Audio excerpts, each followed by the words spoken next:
A paz do Senhor a todos, sejam bem-vindos ao canal Escola Caminho de Emaús. Hoje nós vamos começar o estudo sobre integridade ministerial. É um estudo voltado para obreiros, porém, por se tratar da palavra de Deus, é para todos aqueles que necessitam e precisam conhecer a palavra do Senhor. Amém? É uma apostila desenvolvida por mim através, pela misericórdia do Senhor, chamada Integridade Ministerial. Como eu disse, é voltado para obreiros e obreiras. E nós vamos assim, a partir desse primeiro vídeo, nós vamos ter uma sequência de vídeos estudando capítulo por capítulo desta apostila. Amém? Então, venha comigo, em nome de Jesus, e nós vamos assim aprender mais e mais da palavra de Deus, amém? Esta apostila, ela contém 10 capítulos, tá? Ela tem mais de 54 páginas, começa com a missão, da apostila, depois vem a introdução. Logo após vem o primeiro capítulo, que se trata de ministério pastoral. O segundo capítulo trata sobre deveres pastorais. O terceiro capítulo é o que é liderança.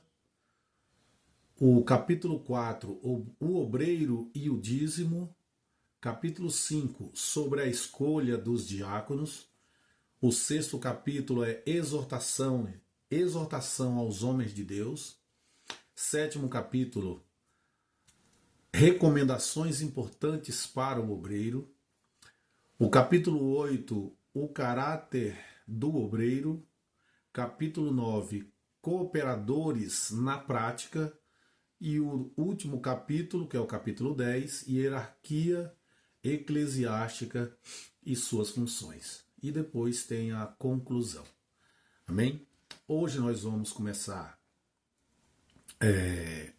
com missão, introdução e dar início ao primeiro capítulo, que é ministério pastoral. Amém? Então vamos lá. Missão. Qual é a missão desse estudo? A missão desse estudo é preparar obreiros para a seara do Senhor. No capítulo 3 de 2 Timóteo, capítulo 3, versículo 17 diz: para que o homem de Deus seja perfeito e perfeitamente instruído para toda boa obra. Amém? Então essa é a missão dessa apostila, é o objetivo, preparar obreiros para a seara do Senhor. Então vamos para o primeiro capítulo, ou melhor, vamos para a introdução. A introdução dessa apostila. O nome da apostila é Integridade Ministerial. E a introdução é: o que é integridade? Integridade refere-se à retidão, à imparcialidade, que julga desapaixonadamente, ele é reto e justo. A rigidez moral, que é algo que é sadio e são. Refere-se também à integridade a uma vida espiritual da mais pura qualidade, que evita e foge da corrupção. A palavra integridade advém do latim integritas, que quer dizer inteireza física, inteireza moral, inteiro, completo e perfeito. Em Mateus 5,48 diz: sede vós, pois, perfeitos, como é perfeito o vosso Pai que está nos céus. Então, integridade é isso aí.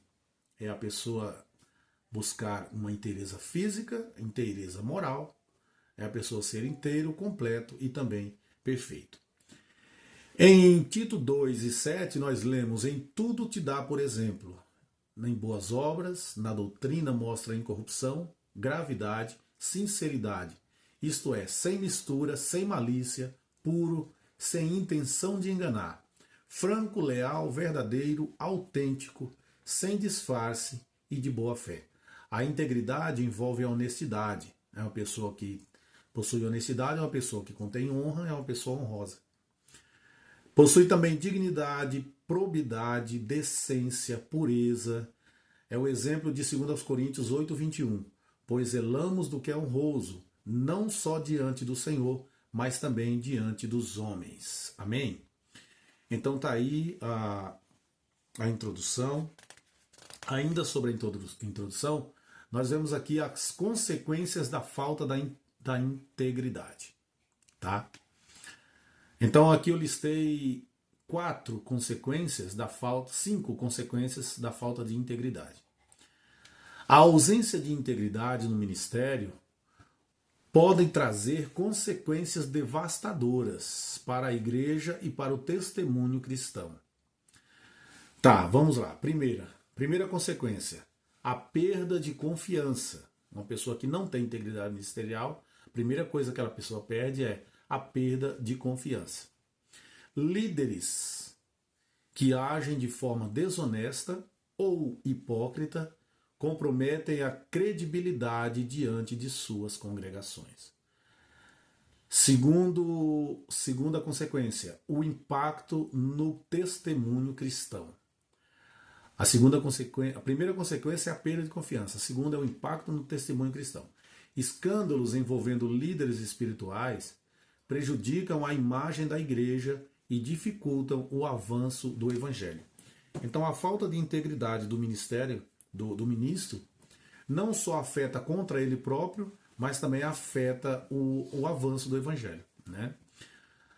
O terceiro impacto, a terceira consequência da falta de integridade, divisões e feridas na igreja. Olha, também quem sofre é a igreja do Senhor. A falta de integridade pode levar a conflitos, divisões e a uma comunidade desiludida. Então a igreja não avança, a igreja fica mirrada sempre por falta de integridade do ministro do Senhor. Amém? A quarta consequência da falta de integridade ministerial é a separação de Deus. Então essa aqui é uma consequência devastadora. A separação de Deus, pecados ocultos corroem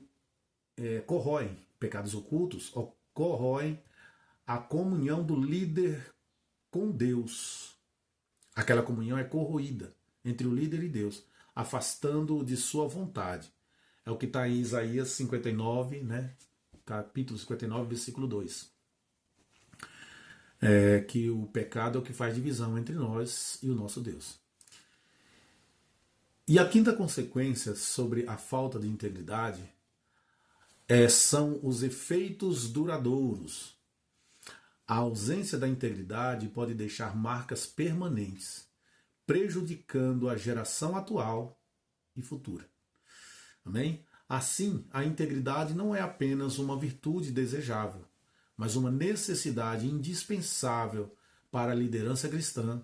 A vida de um líder íntegro honra a Deus e serve como um exemplo inspirador para a igreja e o mundo. Amém?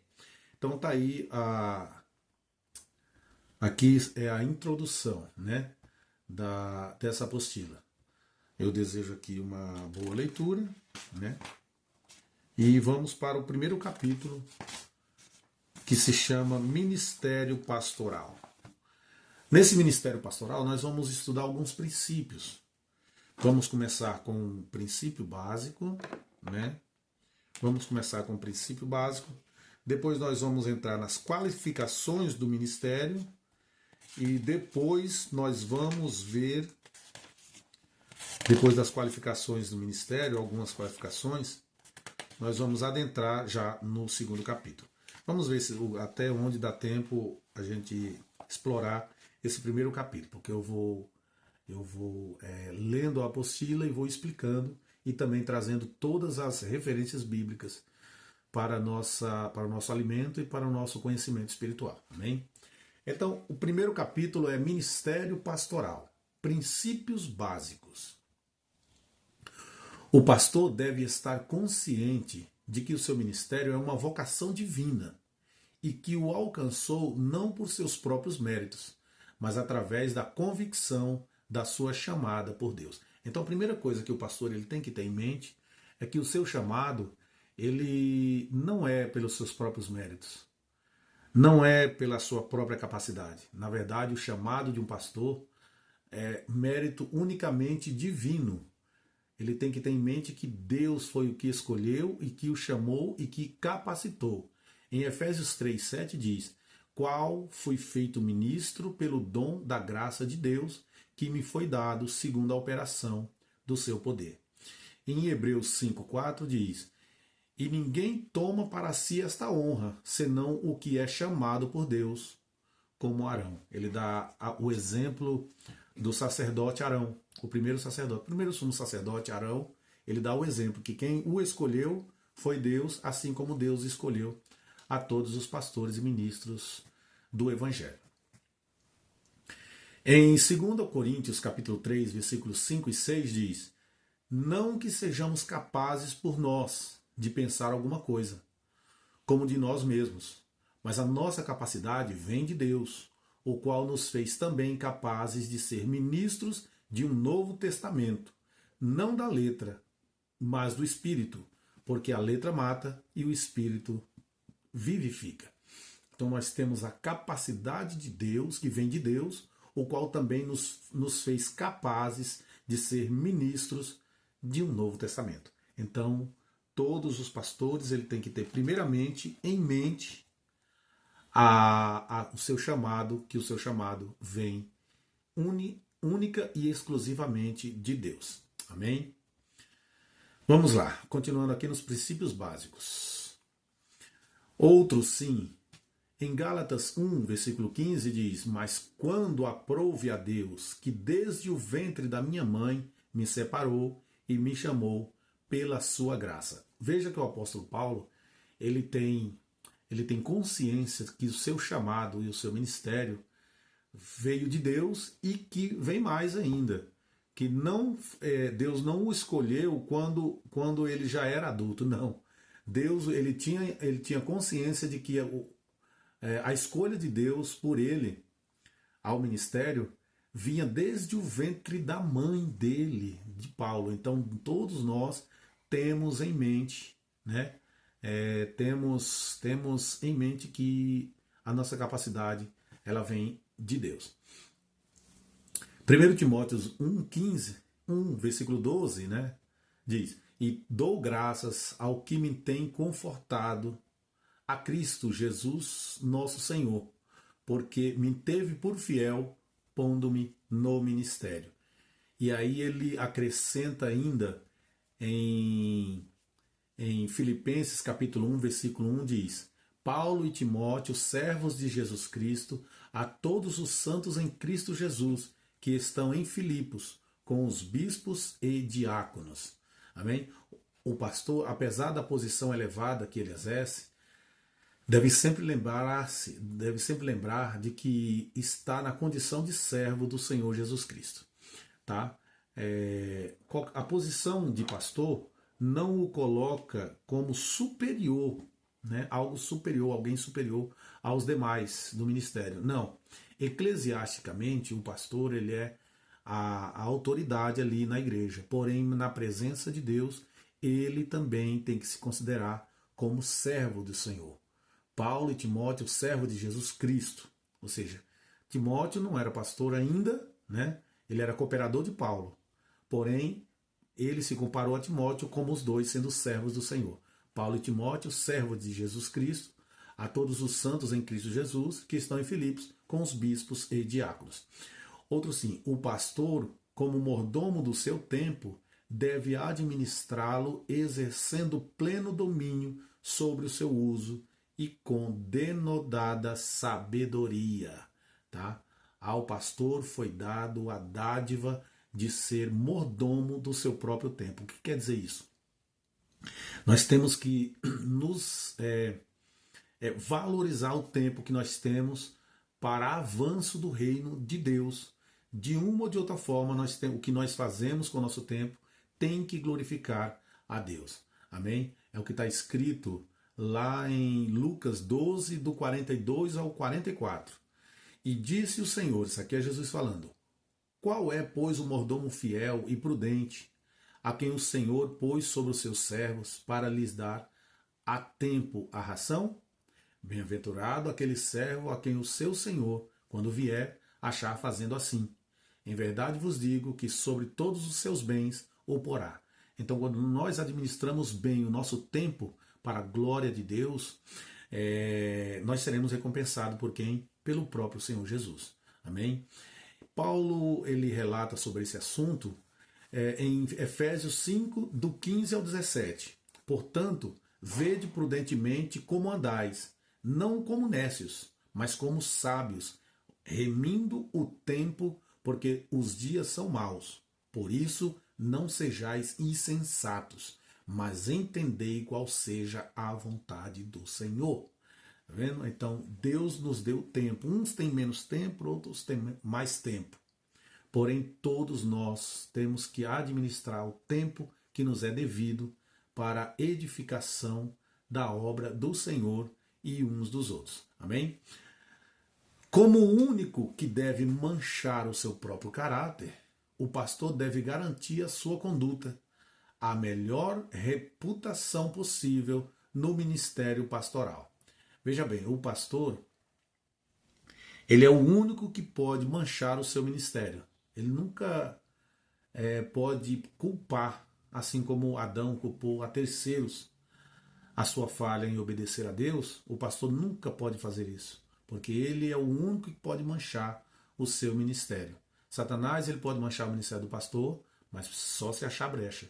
O pecado pode manchar o ministério do pastor. Terceiros podem manchar o ministério do pastor, mas só se o pastor der brechas. Então, sabendo disso, o pastor ele tem que ter boa conduta, ele tem que garantir uma boa conduta e a melhor reputação possível no ministério pastoral. Veja o que Pedro fala em 2 Pedro 3,14.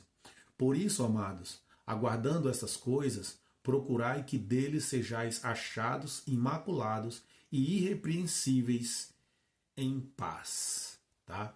Paulo diz em 1 Timóteo 3,7, convém também que tenha bom testemunho dos que estão de fora, para que não caia em afronta e no laço do diabo. Então nós temos que ter o testemunho, tanto dos que estão de dentro da igreja, como também daqueles que estão de fora. Tá? Aquelas pessoas que nos rodeiam, aquelas pessoas que não são crentes e que nós convivemos no nosso dia a dia. Nós temos que ter também o testemunho deles que nós somos servos e ministros de Deus.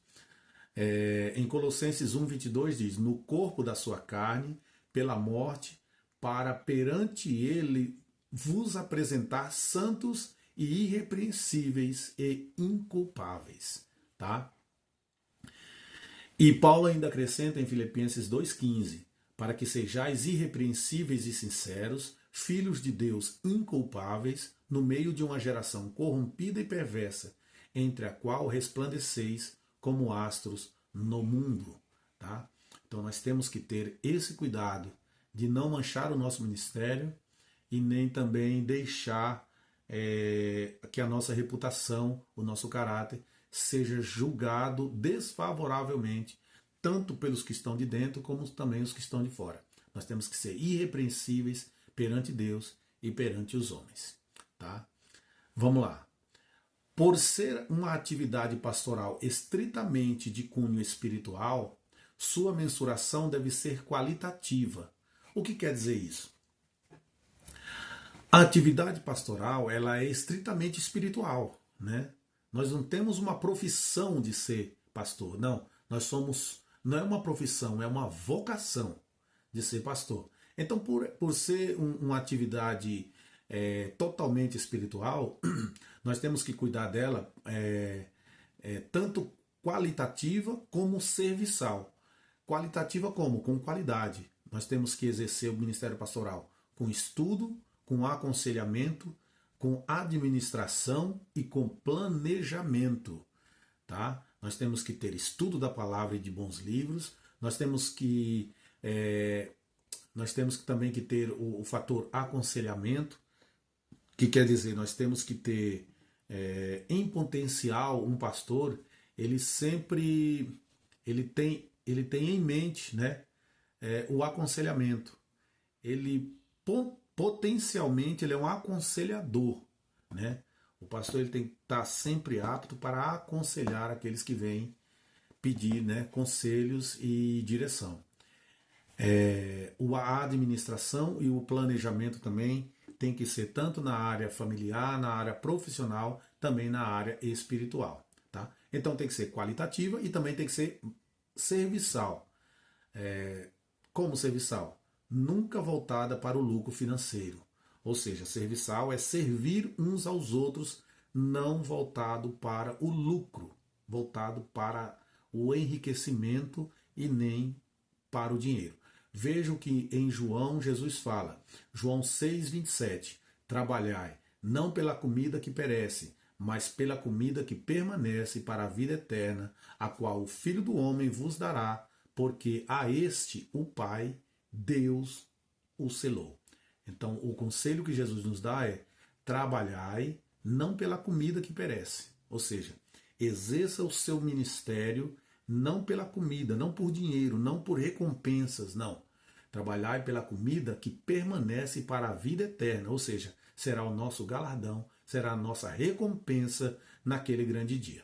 Amém? Aqui finda os princípios básicos para o ministério pastoral. Nós vamos entrar aqui agora, ainda é o primeiro capítulo, né? Mas o segundo parágrafo aqui, desse capítulo, Ministério Pastoral, diz respeito às qualificações para o ministério. Tá? A Bíblia ela nos dá como guia, como direcionamento, umas qualificações para o ministério. Quais são elas? As qualificações para um pastor exercer o seu ministério se encontram em 1 Timóteo capítulo 3, versículo 2 em diante, e também se encontra em Tito capítulo 1, versículo 6 em diante, que é onde nós vamos acompanhar a partir de agora. Tá? Então, as qualificações para o ministério. Nós vamos só adentrar aqui por conta do tempo. Mas nós vamos iniciar nesse vídeo e no próximo vídeo nós vamos continuar nas qualificações. Então vamos lá. 1 Timóteo capítulo 3, versículo 2 e diante diz: convém, pois, que o bispo seja irrepreensível. Veja bem, Paulo começa uma lista de qualificações. A primeira dela é irrepreensível. A segunda é marido de uma mulher. Terceira, vigilante. Nessa lista nós vamos estudar cada uma dessas qualificações. Nós vamos estudar sobre ser irrepreensível, sobre marido de uma mulher, sobre vigilante e sóbrio e por aí vai. Então vamos lá. Convém, pois, que o bispo seja irrepreensível, marido de uma mulher, vigilante, sóbrio, honesto, hospitaleiro, apto para ensinar. Versículo 3. Não dado ao vinho, não espancador, não cobiçoso de torpe ganância, mas moderado, não contencioso, não avarento.